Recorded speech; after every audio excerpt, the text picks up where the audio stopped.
Hi, I'm Olivia Lee. I'm the founder of LIVVIUM. I help brands learn and discover, demystify, and decode the latest retail tech. Olivia, thank you so much for joining us on the Forward podcast. It is great to have you. It's wonderful to be here. Thank you so much for the invite. I am super excited for today's conversation. Me too. And a question I ask all of our guests to get us started and to help our listeners get to know you a little bit better. I'm wondering if you could tell us what drives you forward in your life and in your career.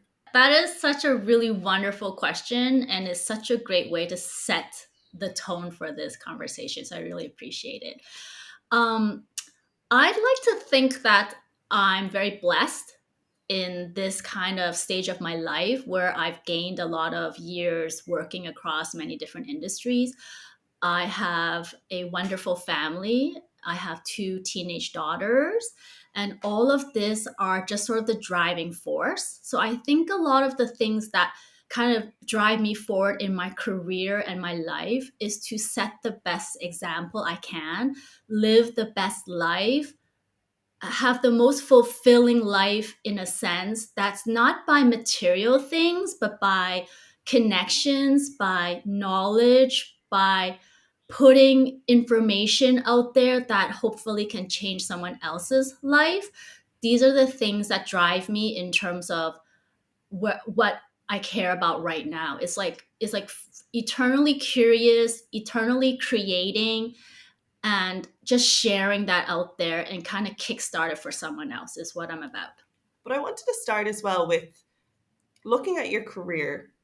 You've mentioned having so many different experiences in different industries. And in the spirit of this season that we have, I wanted to talk to you about the way that you had to rethink your career because it did take a sharp turn not so long ago. And since then, so many great things have happened. You've been among the top 100 women in the future in emerging tech. You've been recognized as a Web3 Wonder Woman and you launched your own business, LIVVIUM. What happened that led you down this path, and how important was rethinking your career? Wow, this is a full on question, but I can answer from my heart that it was never this easy. Like, it was not an easy path. I think in general, looking back and just having grace and having this sort of idea that everything that happened, no matter how good or bad, there was a silver lining and everything brought me one step forward. And I'm very thankful that it led me to a place where I feel very fulfilled. I feel very excited about. I know it's just the start of this whole change in how we're going to shape business, how we're going to rethink how we connect and interact with other people. So I'm very blessed for that. So I have been working in Hong Kong for about 20 years. I am not from Hong Kong. I'm born and raised from Canada. So I moved here after university. Long story short, when you graduate from university, you have this really beautiful idea that you're just going to get your dream job, everything's going to work out fine, you're going to be in middle office because you got a degree, all that kind of stuff. It didn't pan out that way directly. I did end up in Hong Kong on holiday. That was 20 years ago with an empty suitcase. And I found myself sort of just really in love with the city, the energy, it was so vibrant back then. And there was just a very specific memory of mine when I crossed the intersection of a very busy street of like in Causeway Bay, full of people. And because I'm from Canada, it's not as packed and such metropolitan. I remember thinking like, I need to stay. And that was 20 years ago. So since then, I've worked in many different roles. And then I also worked in I started my business several times. So in between, during the start of blogging days, like Blogspot, I think I started a blog in 2008.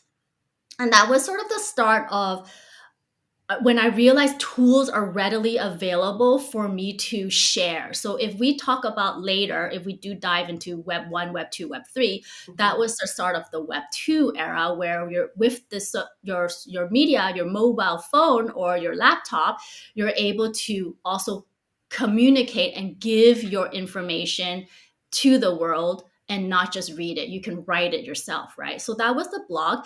And I started a platform there. It was like a parents forum.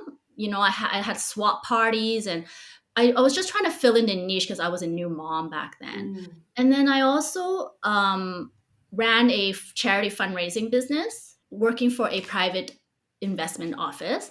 And this is where this whole thing catapulted. So all along my life, it was never one role in one industry. And I am a headhunter's nightmare. Like they never they don't because they can't place me. Yeah. They can't place me because it's a it's like a wide net but not deep in one vertical. So that was sort of the problem. But luckily the last role that got me into what I'm doing now was because somebody, well, a headhunter, she understood this profile. She understood that I was well rounded, and the person that they're looking to hire is someone that can think across from macro level to micro, different kind of industries. And I came in as group director, but right away it was the start of the Web3 and the crypto bull run and the NFTs and everything. So I quickly got pushed into ideation and kind of coming up with projects to pitch to other like potential investors and stuff. And during that time, I put together more than 20 projects. It was crazy. Like lots of stuff to do with metaverses, creators fund, community guild, DAO clubs, STOs, DeFi. Like, there was just so many things, and I'm learning on the fly. But the good thing, the secret was nobody else knew what was going on either, so it was okay. But the key moment was Metaverse. I came across a deck, and it was a beautiful deck. Like it was like holographic, it had colors, it had avatars, it name dropped brands. Whereas every other deck that came across my lap was like green color, bold blue. It was always DeFi, and my mind can't wrap around that. And I was like, what is this metaverse thing? And I knew instantly it is going to be the new internet. Bottom line, I just knew this is how we're going to be interacting. Like I knew right away. And quickly I kind of associated to the late 90s where there was the internet bubble and the rise of the internet, and I was there full on. Like I think I was in my late teens, and I already knew right away this is how everything's going to be. So that kind of led me to why I'm doing what I'm doing, is partly seeing the trends, knowing is going to be the next big thing. And now I have all of the skill set, the knowledge, the network, the time, and the ability to do it for myself. Wow. Wow. Wow. Wow. There's so many questions that I have that are going to pop out of that.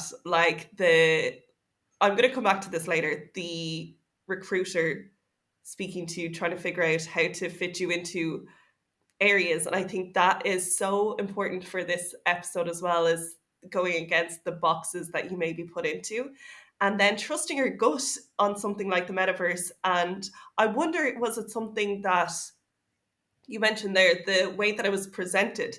Was it presented in a way that was more understandable? Was the language accessible to bring it to life? Was it telling a story? Was that the thing that stood out to you the most across all of these other things? Or what was it that you're like, I need to take hold of this and run with it? It really did transport me into how I visualize the internet. So I think because I'm like a prolific shopaholic online, Mm, like I'm always online for everything. I buy everything online. I always did wonder, why is it so stale? Like it hasn't really changed. That's why the connection was immediate. Like, it should be 3D format. It should be in a yes. spatial situation. um, I shouldn't be shopping by myself. I want to see my body or an avatar that's working and going within the experience. There should be gaming elements because we all need to have things to incentivize us, right? Mm. So it just made sense, but I didn't really jump into that full stream, like full time, until I lost my job at the private investment company. And I remember thinking, this is the end of it. Like, I can't believe I entered into such an amazing industry, like this whole Web3 thing. And I'm not part of it anymore. Oh my God, like, what am I going to do? So I went back to things that brought me joy. I love writing. I love deep research. I love creating content. And then I was thinking, I'm going to spend time figuring out what is this metaverse. And this is just the start of the metaverse. Like, we were all into the whole NFTs, and then it kind of moved into metaverse, and it was everywhere. And that's when the height of a lot of brands were actually pumping out activations and stuff. And I was just thinking, I'm going to try it full time. So I've been on it earlier, just not in the same capacity. Yes. I want to experience it and just think of it from a customer's point of view. Like, why should I go on? What does the brand want me to do on this experience? And why this one over the other one? So why spatial and not the sandbox? Why is it from a purely decentralized platform to one that's not and is probably more web-based? What's the difference? Why would I come back on? I was just answering questions for myself. So that's kind of how it started. And that's, I guess, where I see you stand out amongst the noise of so many things is because a lot of your content, a lot of what you do at LIVVIUM is coming from a completely humanistic point of view or the user's point of view perspective, and it's answering things that aren't too inaccessible. I had a guest on in the last season and we were talking about Bitcoin, and he was saying that we need to get to a place where we can talk about, we can explain Bitcoin to your grandparents. How do you get to a place where you talk about it like that and you're not cutting out so many people in not being accessible in how you explain things, in how you bring a vision to life without sounding too cliche? Thank you so much, Aziza. That means a lot to me because I spend so much time putting material together. And the whole point is I want to spark that aha moment for the readers. And I am by no means like technical based, like this is purely from a user and customer point of view. My background isn't deeply embedded in the retail fashion. Yes, I did have a digital fashion magazine. I skipped that part when I was sharing my whole background. I did start one of the first digital fashion magazines, shoppable magazine and stuff.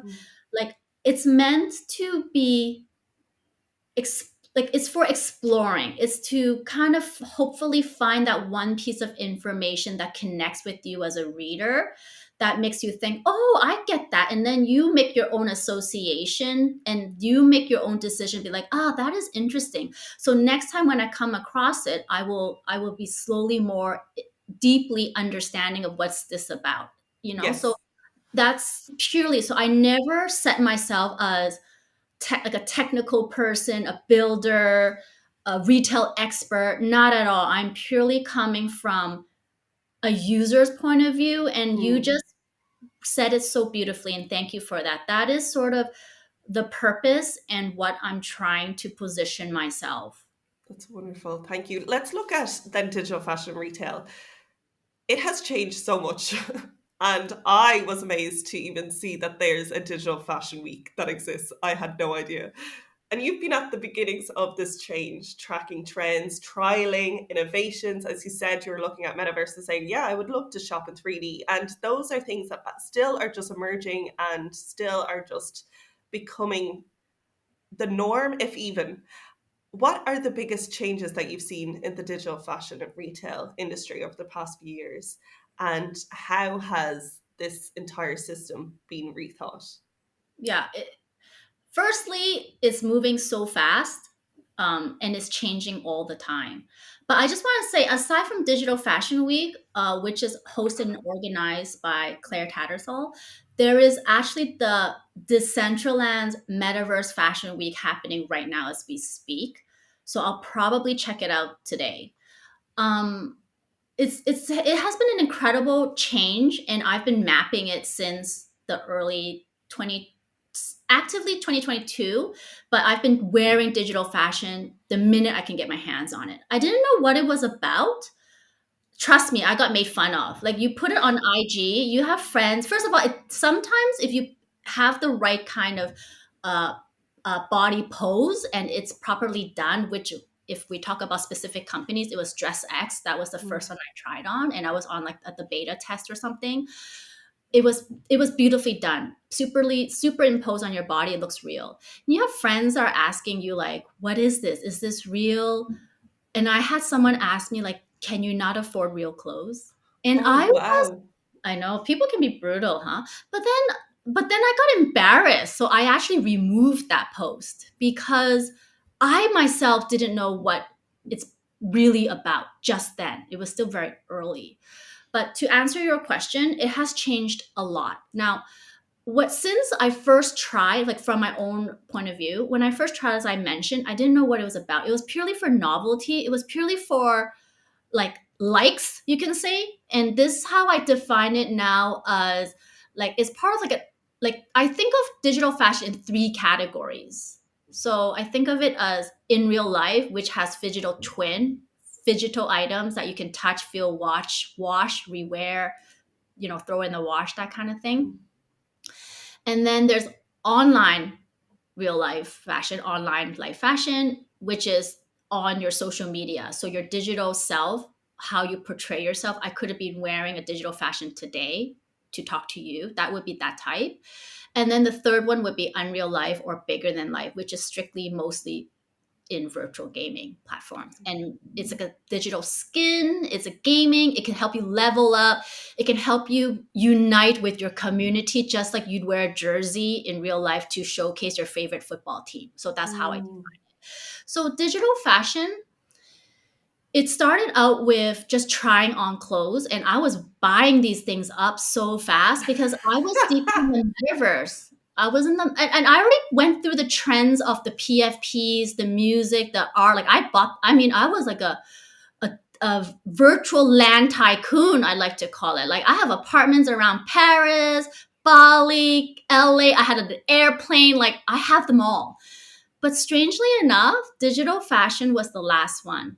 So it went backwards. So because anything in real life is pretty much the behaviors, the values, that type of characteristics resonates in the virtual world too. So when I was in a virtual party, I stood beside an avatar wearing the exact same clothes. So just like if you and I went to a party and we are wearing the exact same outfit, you can ham it up and be like, yo, like high five and we got same taste. Or you've got this sort of like shame, right? Like I'm What? the default piece and you're wearing. So digital fashion started out with that, but it didn't really have any major utility Mm. aside from wearing.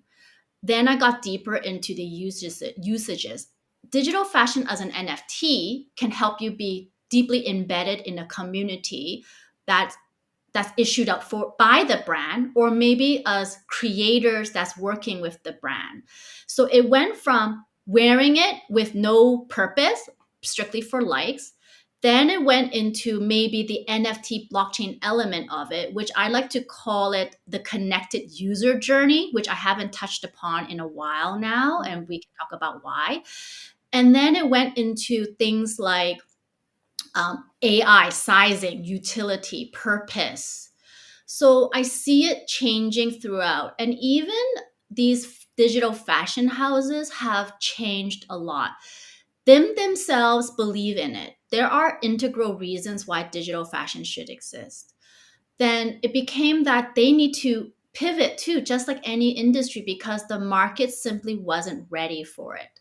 So they had to pivot, and because of the rise of new innovations such as the AI tools and generative AI and all that stuff, they started to tweak their businesses to enable utility. So you'll find that a lot of these originally digital fashion houses, which were just coming up with beautiful clothing, now has to make tools to enable other users and brands to onboard and to use their tools for a day-to-day purpose, which is probably Mm. sizing, maybe things like if you are a designer to be and you don't have the skill set or the ability to create your own platform, it will become a bridge where you can sketch and it becomes a image, the image becomes a video, the video can become a 3D asset, that type of thing. So this is what I've seen in the last, honestly, like even a year.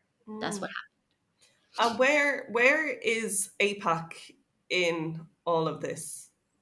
Are they like are is this region leading the charge for innovation?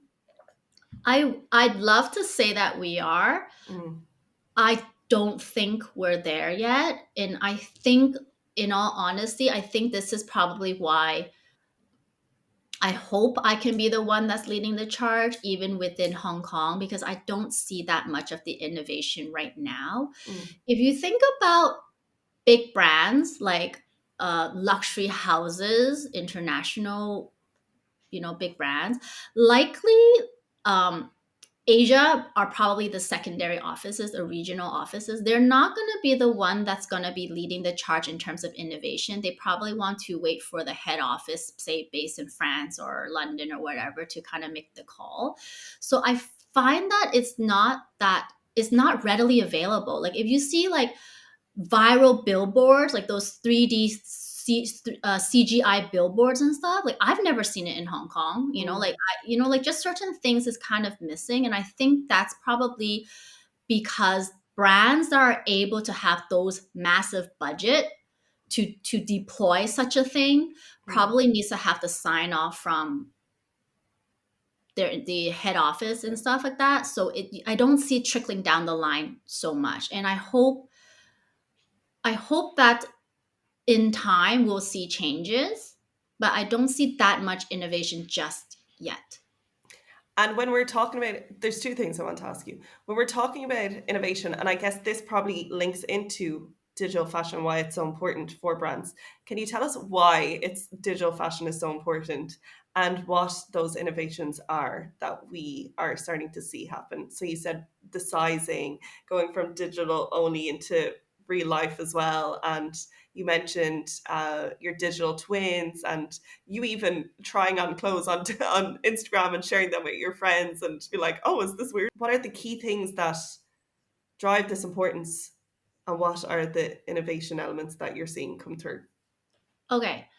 So I think with digital fashion, if you look at it in a massive macro level, well, firstly, the definition of digital fashion is now kind of blurred, and it's also a lot more broad because it hits different categories and it means different things to different people, and it depends on what part of the industry they are, right? So if I look at it from the entire fashion industry, and again, I'm only an observer, I'm not deeply embedded in the fashion industry. I mean the fashion industry it has not changed in a long time. Apparently it's not very transparent. It's definitely not sustainable. A lot of these things are causing a lot of the kind of climate change situations that we are dealing with. We all know that. We're not going to dig into it. So from a digital fashion standpoint, digital fashion can bring in a lot of new ways to engage from the logistics point of view, from the supplier's point of view, from the manufacturing, and from the design. So things like creating things on digital fashion can speed up productivity. You can probably churn out samples and have it approved. You can probably have it tested with new fabrics and such without having to churn out many samples and waste because it's not the right kind of product. I find that it's going to be even more detailed. So it enables from the earliest onset from manufacturing, there will be some cost and savings. So that's how I see it from the manufacturing, which is something that I'm not expert. Mm. I have other people that's in within my peers that I go to when I want to talk about things like this. But from an idea of consumer, now this is the area where I find is going to be useful. So from a brand's point of view, it simply is a new way to engage. So if you are a brand, you want people to try on something new, it could potentially save a lot of like stock, holding stock, you know. It could be something like try before you buy. It could possibly save how much manpower you have that's in the store, because when you walk into a store and if there is a virtual try on mirror and you walk by and you have a wearable shirt that has an NFC chip that already tells you you're a loyal customer of such brand, and you walk in the store and it'd be like, "Morning, Aziza. Thank you for coming into our store again today. This shirt you're wearing, you've worn it 20 times. It saved 300 liters of water. We're going to, uh, give you a reward for wearing this shirt so many times. Or maybe it's time to change this shirt because it's been outworn. Donate it or switch it right now and you get a 15% discount." So I think from a brand journey, there's just so much elements that can be touched upon digital fashion, Mm. from a fantastical way, as in you can try on outrageous clothing just to see what the designer's mindset was in terms of aspiration, because frankly a lot of these designers ideas cannot be transformed and transported into the shirt. So from a storytelling is going to be amazing, but for a more practical value, it can really give you a deeper bond and embedded into the community. So you really are a loyal customer, not like because you signed up for an email and I'm going to keep bombarding you with discounts. You know what I mean? Like, I think from that point of view, it's gonna be deeply engaging. From a consumer's point of view, also, like, I think I just covered it. The consumer point of view is the same. You feel more like the brand knows you. You know the brand. You're really much part of this brand, because some of us are deeply loyal to certain brands because of their vision, their value. So imagine if you add extra things like this, it's just gonna make that engagement so much better. And it's it's multifaceted, is, you know what I mean? There's just so much you can do. It's so true because we talk about value and we talk about loyalty with brands all of the time, but as time goes by, it's more surface level sayings, right? Like there's nothing that people are actually doing apart from the newsletters or the bombardment of discounts. There's nothing really that's Yeah, allowing people to actually go, yeah, actually I will open this newsletter and get 15% off. yeah, There's something huge in what you just said there, the data driven approach to digital fashion and feeling like you are known, understood, having that assistance with something that is such an important part of our lives, how we yeah, show up, how we assess or accessorize, how we rethink our own fashion as well. It's beautiful and it's really exciting. You mentioned there luxury and premium markets and global brands. And I think about how all of these amazing emerging technologies are so exciting. But what about the smaller brands that still need to keep up and who really want to stay competitive, who may not have the ability to move from newsletter and discounts into that approach that you just mentioned there, that moment where somebody comes into a store and hears that, oh, you've been wearing this 16 times, this is why you should get this, or we're thinking about you in this way. They don't really have the access to the budgets. How can they keep up? yeah. I think if you asked me this question like a year or two ago, it would be a completely different answer. But for any small business owner, even myself,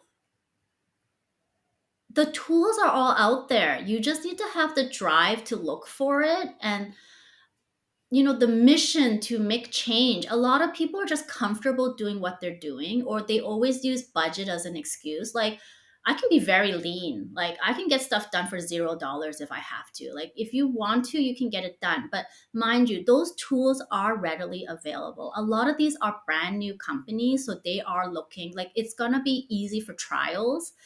They're looking for use cases themselves. A lot of these, like, say 3D shopping experience and stuff, there are a lot of like prepared, um spaces already, like already prepped for what you want it to be. So it could be a gallery, it could be in a school setting, it could be your home office, it could be your shopping store. Like there are ones that you can trial just to get your feet wet, to know what is Mm, it about.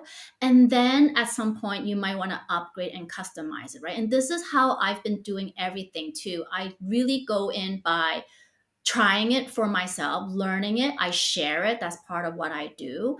And then I try to fine tune it. And it's always been just what I've been doing. So I hope brands would just use the same kind of mindset. There's a lot of tools out there. You just have to find and pick. And there are ones that are free. So many ones that are free. And then there are ones that you pay because naturally you need the customization and that company also needs to make a revenue. But it's readily available. So I definitely think if those people who want to try, there are a lot of solutions out there. It's just more like your tenacity to make it happen. I love that. When we look at then mindset shifts, what would be the most outdated assumption in fashion and retail that still dictates decision making today? And why does it need to change? Okay. I kind of touched upon this in one of your earliest, like why I got into the metaverse. The one thing that really makes me think, like everything in our lifestyle, it's like a technological advance. Like everything is more advanced. From our usages of our mobile phones, from things like having like our behaviors, even chatting with you today feels very natural because we got used to FaceTiming and such like that, building rapport, even though you don't meet in real life. You can have real, sincere friendship. Like certain things, like these things have changed a lot. The one thing that drives me crazy, and it's because I have been a active user of e-commerce sites since the early beginning, is that everything has changed except for the shopping experience online. So I can name you several things.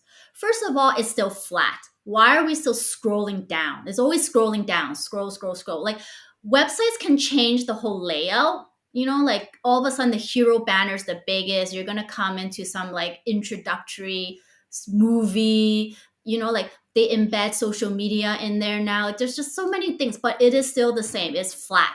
You're scrolling down. Then another thing is like, why are we still shopping by ourselves? Now we can do so many things with other people. We can share the experience. So I want to be like going into one of my favorite stores and I see other people walking through it in a very 3D environment where we're all discovering and navigating as we please, and that I see your avatar in any shape and form you want to be, because the world should be inclusive. You know, like you can show up as a dinosaur or a butterfly or a hyper sarcastic, version of yourself, like whatever, I want to be able to like tap, talk to, mouse over, and be like, who's Aziza? Aziza bought this and this from this and this from whatever you want to share. You don't have to share what you bought. Some you may want to keep private. I want to see things like that. Like I want to see gamified elements where I feel like how I interact in real life if I was shopping in a mall and sales rep be like, "Hi, Miss Lee, welcome to our store again," which doesn't happen often. But you know what I mean? Like, things like that. Why? Why are we still shopping like this? And another key element, which brings up to the solutions that I think is going to change everything, is, well, I think there's two. One is the sizing. Like, I mean, I'm just so tired of looking at these size charts. Like, have you ever opened a size chart and it looks like a really messy Excel sheet? Would be like French size, UK size, IT size, like Italian size, Japanese size, Yeah. China size, and you have no clue what it is. And you're looking at a model who's like 5'11", looks nothing like you, and you're still tapping left, left, left, and you see her like going like this. And it's like, why? Like, it doesn't help me choose my size any better. Like, she's 5'11", you're different. Just certain things like that. This is where I think having the ability to see your likeness, your real size, the ability to visualize the clothing on your body, data sets that tell you if this is the best fit, the ability to capture that data so you can build your own data profile so you can import it to other places as you need it, um, would be really magical, you know? And on a deep, not a deeper note, on a note that I rarely talk about now is the idea of the personalization. Now, where does the personalization come about? So, unpopular opinion, I don't talk about this much anymore. But if you do have a collection of all of the previous things you bought that's on chain, that becomes your assets, that I know who you are. If you have different profiles, Aziza, like maybe this is for myself, I'll use myself. Like maybe this is my work profile, maybe this is my traveling profile where I collect all of my traveling, or where I've stayed in hotels, where my loyalty points are. If I have one that's my mom profile, strictly about the girls, that kind of stuff. If I can plug into the account and not just use my Google account or my Facebook account, which they're just scraping for your like personal information so they can push advertisement on you. If I can just use a one of my quote unquote wallets or account that I Mm. own, and it shows you all of my assets, whereby they could be real assets, they could be digital assets, whatever. And it helps you personalize that experience such that you and I could be in the same store together, but what you see and what I see would be very different. So maybe mine is playing music that I bought, that I own, and it's playing my kind of songs. Maybe it scanned my wallet and be like 60% of the things I buy are like in the color purple. So naturally, I must have a thing for purple. So then my shopping world and yours would be tinted differently. Thematically, it may be different.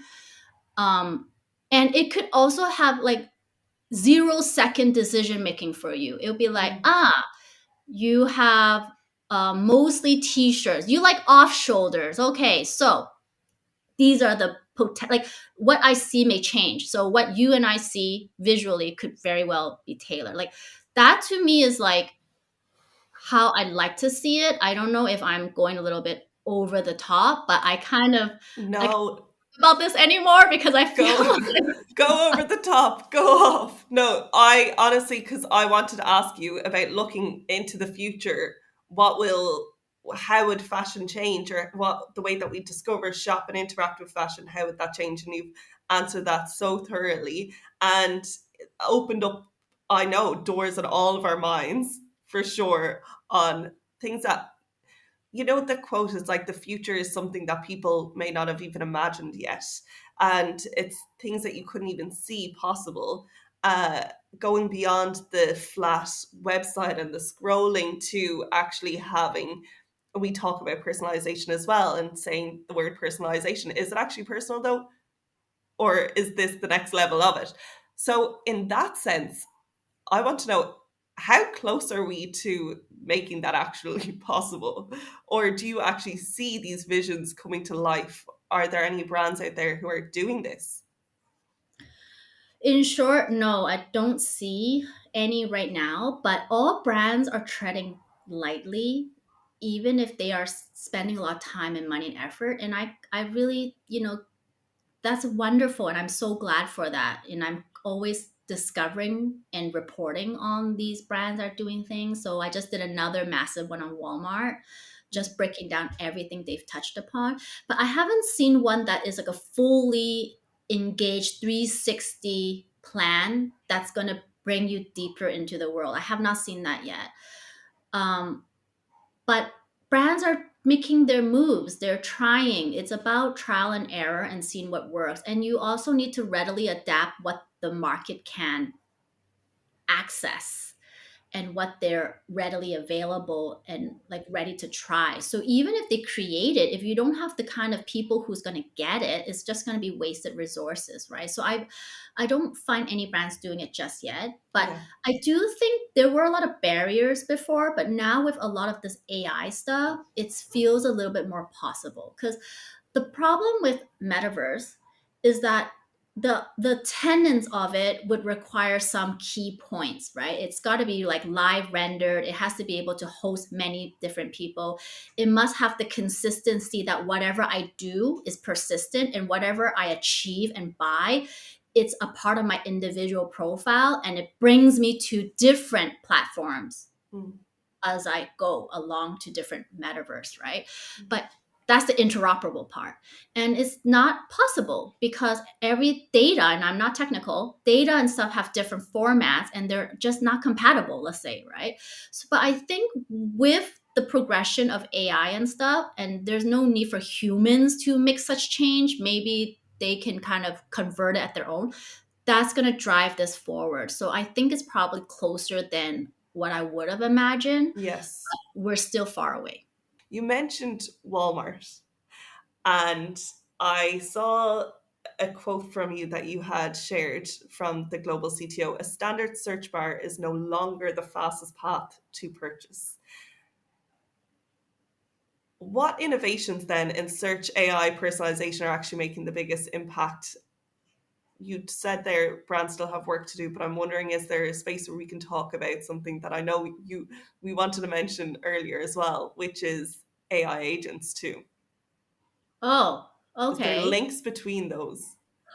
Yeah, certainly it all is powered by AI, I think. Like every like for sure that quote, I stand by that quote. Like I don't want to search. Well, there's two ways. If I know exactly what I want, I'm going to type into the search bar. But wouldn't it be better if it knows innately what I'm looking for? Like if it could read my mind, like why not? Because the data's there, the personalization's there, my history of shopping is there.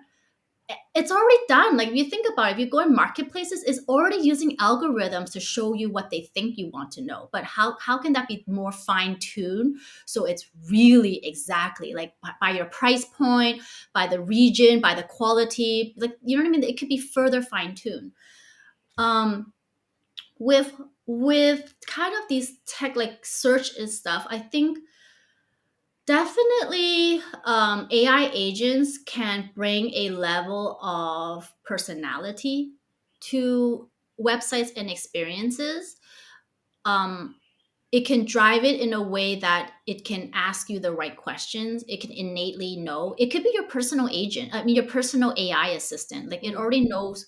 It could represent you, your agent, and the agent at Walmart can already be talking to each other and helping you decide that what you need for a picnic or a camping trip, and come up with the shopping list. And all you need to do is scan your eye and okay it. Like there's just so many fun things that can happen, but we're a little bit too early for that, I would imagine. Mm.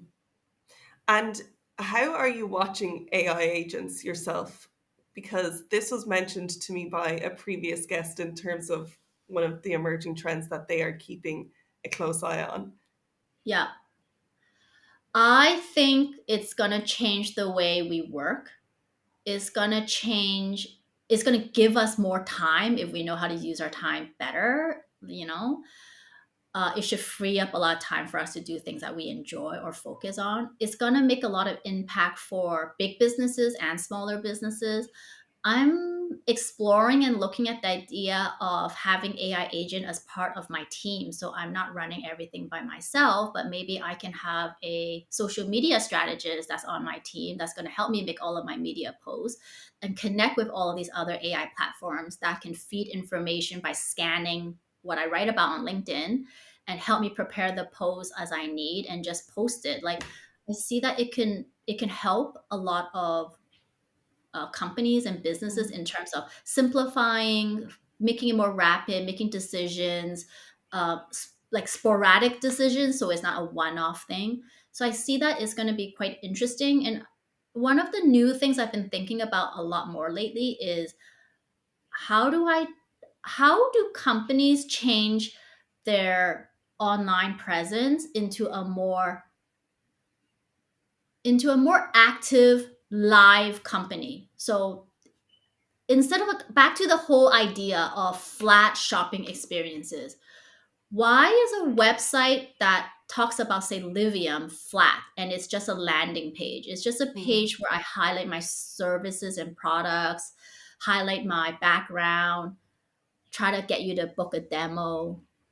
Why is it flat? It feels like it's not very client facing and it's not active. Like it, Mm. it requires a lot of steps for you, someone who came across my website, to want to engage with. my website, which is through very stale ways, like contact us, sign up for newsletter. You know what I mean? Like it just doesn't feel very dualistic Yeah. in this whole idea. So I think I'm starting to kind of think about how can I transform my own website, which needs work by the way, transform my website so it becomes my company. It's working for me. Those AI agent needs a place to live. You know what I mean? Like they are in the stratosphere, digital realm somewhere. Why not? It's actually living on my website, which is my company, because it's like it's online. I actually think of it as a bridge before we get into the metaverse. This is kind of crazy. Metaverse is more like a 3D spatial interactive live experience for entertainment, for education, stuff like that. We're not fully there yet in the largest sense. But websites, before it becomes a metaverse, which is another thing I can talk about, why not the existing website can become a personification or live active company that's open 24/7, as websites are, by the way, Mm. that host these AI agents, and they're working for you doing whatever they're supposed to be doing. That can be a bridge into the metaverse when we're ready for that. When you want to have the 3D experience, when you want to see those AI agents walking around doing their thing in a visual appealing way. Right now, they can be still static. Mm. It could be in the form of a chatbot or something like that, but it's still active. I think that's a progression from website. I hope that makes sense. It's just sort of It forming in does. my head. It's been forming in my head. I just have to think about how I'm going to do it. And I know you're looking at something coming up next as well. Would you mind giving us a little bit of information around wearables that you have? Oh, yes. Thank you for bringing that up.